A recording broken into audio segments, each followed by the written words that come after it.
السلام علیکم بچوں، کیسے ہیں آپ سب؟ بچوں، آج میں آپ کو حضرت آدم علیہ السلام کے بارے میں بتاؤں گی۔ جیسے کہ آپ سب کو پتہ ہے کہ حضرت آدم علیہ السلام سب سے پہلے انسان ہیں جن کو اللہ نے دنیا میں بھیجا، اور سب سے پہلے نبی آپ ہیں۔ آپ کی اولاد دنیا میں پھیلی اور آپ کا ذکر قرآن میں 19 مرتبہ آیا۔ اب آپ سنیے گا آج کہ کس طرح حضرت آدم علیہ السلام کی پیدائش ہوئی اور کس طرح وہ دنیا میں آئے، تو پھر سنتے ہیں۔ پیارے بچوں، حضرت آدم علیہ السلام اللہ کے سب سے پہلے پیغمبر بھی ہیں اور دنیا کے سب سے پہلے انسان بھی۔ اللہ نے آپ کو مٹی سے بنایا تھا۔ بے شک یہ حضرت آدم علیہ السلام کی بہت بڑی بزرگی ہے جو ان کے علاوہ کسی دوسرے انسان کو حاصل نہیں۔ حضرت آدم علیہ السلام کے پیدا کیے جانے سے پہلے اللہ نے فرشتوں کو اور جنوں کو پیدا فرما رکھا تھا۔ فرشتے آسمانوں میں اور جن زمین میں رہتے تھے۔ فرشتوں کو اللہ نے نور سے جبکہ جنوں کو آگ سے بنایا تھا۔ اسی لیے فرشتے صرف اللہ کی عبادت کرتے تھے، ہر وقت اللہ کی حمد اور پاکی بیان کرنے میں لگے رہتے تھے۔ پیارے بچوں، فرشتے چونکہ نور سے بنے ہیں اس لیے وہ کبھی اللہ کی نافرمانی نہیں کرتے۔ اسی لیے اللہ بھی ہر اچھا کام فرشتوں سے ہی لیتا ہے۔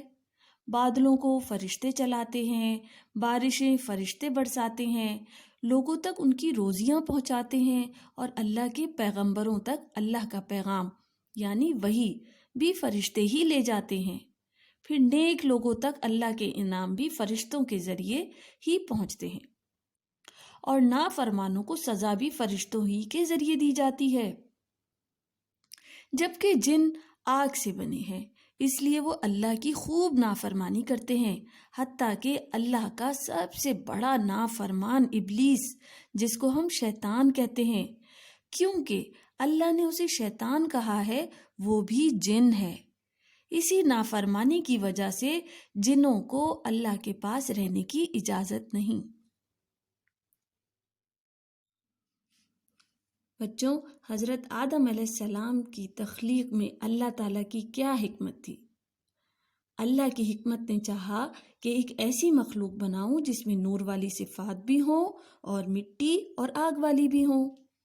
چنانچہ اللہ نے اپنے پاس رہنے والی مخلوق فرشتوں کو اس بات کی خبر دی کہ وہ آدم کو بنانے لگا ہے اور اس کو زمین میں اپنا خلیفہ بنائے گا۔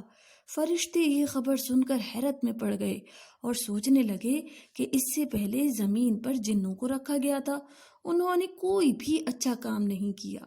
لڑائی جھگڑا اور خون خرابہ کرنا ہی ان کا کام ہے۔ کیا اللہ اب ایک اور ایسی مخلوق بنانے چلا ہے؟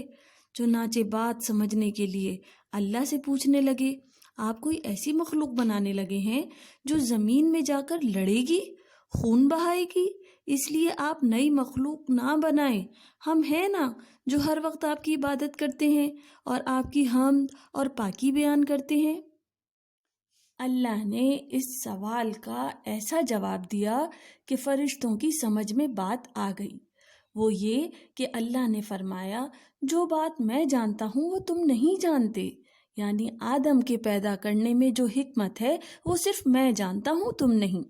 چنانچہ دیکھتے جاؤ کہ پیدا ہونے کے بعد آدم کیسے اچھے اچھے کام کرتے ہیں، تب جا کر تمہیں سمجھ میں آئے گا کہ میں نے آدم علیہ السلام کو کیوں پیدا کیا ہے۔ یہ جواب سن کر فرشتوں نے ادب کے ساتھ سر جھکا دیا۔ پھر اللہ نے مٹی لے کر اس سے گارا بنایا، اس گارے کو گوندا، پھر اس سے انسان کی صورت بنائی۔ جب آدم علیہ السلام کا مٹی کا پتلا تیار ہو گیا تو اس میں روح پھونکی، اس کے دماغ میں عقل کو رکھا جس سے وہ سوچے سمجھے، اچھی بری بات کا فرق کرے، اپنے لیے اچھی اچھی چیزیں بنائے، اور سینے میں دل رکھا، اور ان دونوں یعنی دل اور دماغ میں طرح طرح کے وہ علم بھر دیے جو زمین میں خلیفہ بننے کے بعد آدم علیہ السلام کے کام آنے تھے۔ جب آدم علیہ السلام کو سجدہ کرنے کا فرشتوں کو حکم دیا کہ یہ میری بڑی محترم مخلوق ہے، علم کی بنا پر اس کا بڑا مقام ہے، اس لیے تم سب کے سب اسے سجدہ کرو۔ فرشتوں نے اللہ کے حکم پر فوراً عمل کیا اور آدم علیہ السلام کے آگے سجدے میں گر گئے۔ پیارے بچوں، یہاں ایک بات ضرور سمجھ لیں کہ فرشتوں نے آدم علیہ السلام کو یہ سجدہ ان کے احترام میں کیا تھا، نہ کہ آدم علیہ السلام کی عبادت کرنے کے لیے، کیونکہ آدم علیہ السلام بڑی فضیلت والے بندے تھے۔ البتہ آدم علیہ السلام کے بعد اب کسی مخلوق کے آگے احترام والا سجدہ کرنا بھی منع ہے۔ تو بات چل رہی تھی کہ خدا کا حکم ملتے ہی سب فرشتے آدم علیہ السلام کے آگے سجدے میں گر گئے۔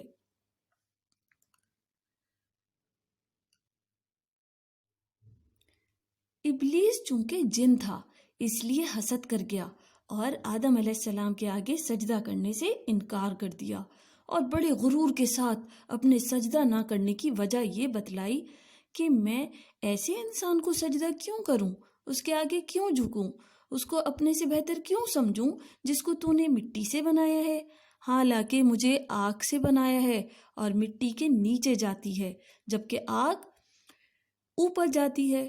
میں اس سے بہتر ہوں، اس لیے اسے سجدہ نہ کروں گا۔ اللہ کا حکم نہ ماننے کی کیا سزا ملی؟ اللہ کو ابلیس کی یہ نافرمانی، پھر نافرمانی کرنے کے بعد یہ حجت بازی بالکل پسند نہ آئی، اور اللہ تعالیٰ ابلیس سے سخت ناراض ہو گئے، اسے اپنے دربار سے نکل جانے کا حکم دیا اور قیامت تک کے لیے مردود کر دیا۔ ابلیس نے اللہ کے دھتکار دینے اور سب کے سامنے بے عزت کر کے نکال دیے جانے پر جاتے جاتے یہ کہا کہ اب میں قیامت تک آدم کی اولاد کو بری باتیں سکھاتا رہوں گا، انہیں نیکی کے راستے سے ہٹانے میں لگا رہوں گا، یہ کہہ کر کہا اور جنت سے نکل گیا۔ پیارے بچوں، اب حضرت آدم جنت میں رہنے لگے، لیکن آپ اکیلے تھے، آپ کی طبیعت کچھ اداس رہتی تھی، تو اللہ نے اس کا انتظام کر دیا۔ وہ یوں کہ ایک دفعہ آپ سو کر اٹھے تو اپنے سرہانے آپ نے ایک نہایت خوبصورت خاتون کو بیٹھے دیکھا۔ آپ نے پوچھا تم کون ہو؟ وہ بولیں میرا نام ہوا ہے، خدا نے مجھے آپ کی تنہائی اور اداسی میں آپ کا ساتھی بنا کر پیدا کیا ہے۔ اب آپ دونوں خوشی خوشی جنت میں رہنے لگے۔ اللہ نے آپ کو اس بات کی اجازت دی کہ جنت کے جس پھل کو چاہیں کھائیں اور جس نہر کا مرضی پانی پئیں، البتہ ایک درخت کے قریب جانے اور اس کا پھل کھانے سے منع فرما دیا۔ ابلیس جو کب سے موقع کی تلاش میں تھا، اسے آدم علیہ السلام اور حوا کو پھسلانے کا موقع ہاتھ آ گیا، چنانچہ وہ چوری چوری جنت میں داخل ہو کر آدم علیہ السلام اور حوا کے پاس آیا اور کہنے لگا، میں تمہارا دوست ہوں، خیر خواہ ہوں، تمہارا بھلا چاہتا ہوں، تمہارا دشمن نہیں، میری بات مانو تو اس درخت کے پھل کو کھا کر دیکھو، اس کے کھانے سے آپ دونوں کو جنت میں ہمیشہ کی زندگی مل جائے گی اور آپ دونوں فرشتے ہو جاؤ گے۔ غرض آخر کار شیطان نے آدم علیہ السلام اور حوا کو اس پھل کے کھانے پر آمادہ کر ہی لیا۔ پیارے بچوں، شیطان کے کہنے میں آ کر آدم علیہ السلام اور حوا دونوں نے اس درخت کا پھل کھا لیا، حالانکہ اللہ نے اسے کھانے سے ان کو منع فرما رکھا تھا۔ اب اللہ کا حکم ٹوٹ گیا تو اللہ بے حد ناراض ہو گیا۔ اب آدم علیہ السلام اور حوا دونوں بہت شرمندہ ہوئے کہ یہ ہم دونوں کیا کر بیٹھے ہیں، فوراً توبہ کی، اللہ سے معافی مانگی، تو اللہ نے بھی ان کی سچی توبہ پر انہیں معاف فرما دیا، لیکن ساتھ ہی یہ فیصلہ بھی سنا دیا، اب تم دونوں نیچے زمین پر جا کر رہو گے، جو تمہارا اصلی ٹھکانہ ہے وہیں تم دونوں اب رہو گے، باقی زندگی کے دن پورے کرو گے، اور اس زمین پر تم دونوں کی موت آئے گی اور قیامت کے دن تم دونوں کو اس زمین سے دوبارہ زندہ کر کے اٹھایا جائے گا۔ اب آدم علیہ السلام اور حوا زمین پر رہنے لگے۔ اللہ نے آپ دونوں کو خوب اولاد دی اور زمین پر آپ کا بہت بڑا خاندان بن گیا۔ جب حضرت آدم علیہ السلام اور بی بی حوا کا خاندان بن گیا اور بسنے لگا، آدم علیہ السلام اور حوا دونوں نے زمین پر زندگی گزارنے کے لیے چیزیں اکٹھی کرنے میں بے حد محنت کی، کھیتی باڑی کی، غلے اگائے، نہریں بنائیں، کنویں بنائے، جانور پالے، ان کی اون سے گرمی سردی کے کپڑے بنائے، رہنے کو مکان بنائے، غرض بہت کچھ کیا۔ لیکن ان سب کاموں کے باوجود آدم علیہ السلام اور حوا اپنے خالق، رازق، پروردگار اللہ کو ایک لمحے کے لیے بھی نہ بھولے، اس کی حمد کرتے رہے، ذکر کرتے رہے، عبادت کرتے رہے، اور آپ نے اپنی اولاد کو بھی اللہ کی یاد اور اس کی عبادت سکھائی۔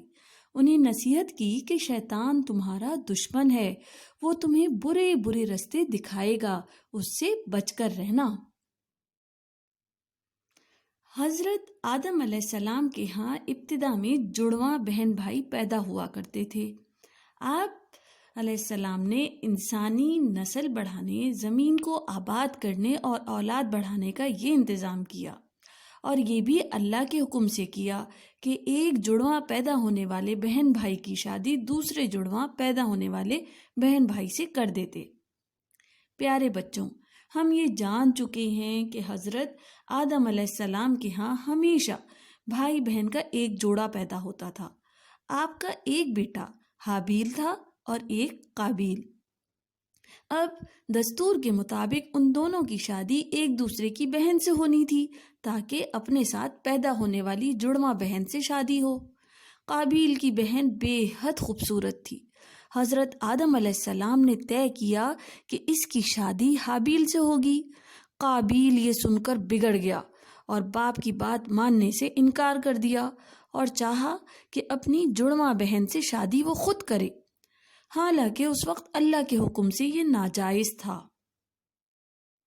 حضرت آدم علیہ السلام نے قابیل کو سمجھانے کے لیے کہ وہ غلط ہے یا صحیح، یہ کہا کہ تم دونوں بھائی اللہ کے سامنے اپنی اپنی قربانی پیش کرو۔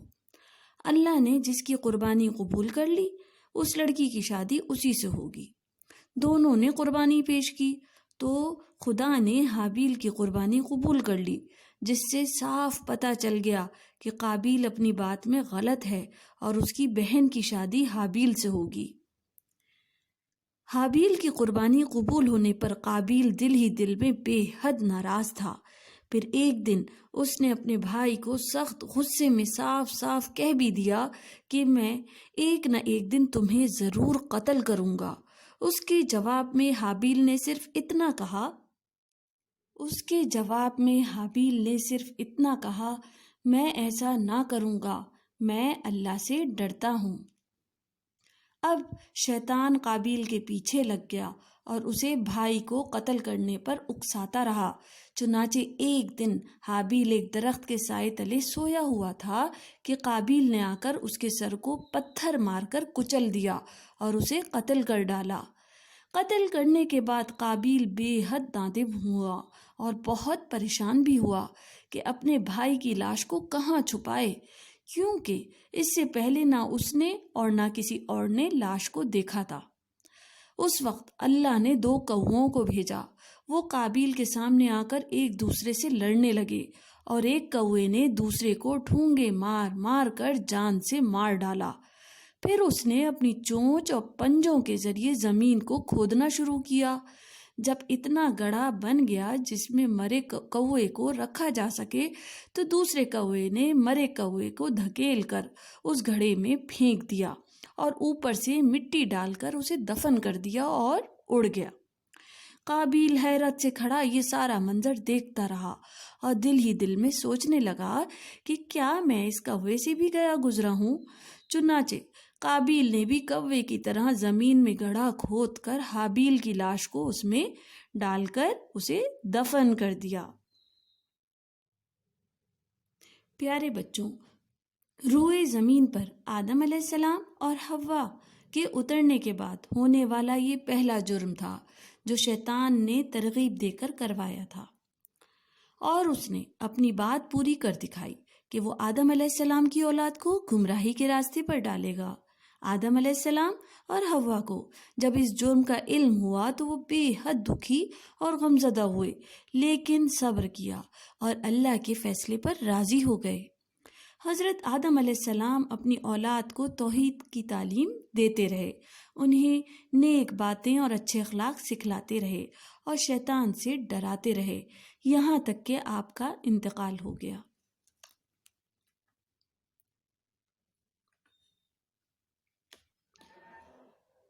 بچوں، حضرت آدم علیہ السلام کے قصے سے ہمیں کیا سبق ملتا ہے؟ پہلی بات، اللہ نے انسان کو سب سے خوبصورت بنایا ہے اور اس کی یہ عزت افزائی فرمائی کہ اسے زمین پر اپنا خلیفہ بنایا۔ دوسری بات یہ کہ تکبر کرنے کا انجام برا ہوتا ہے۔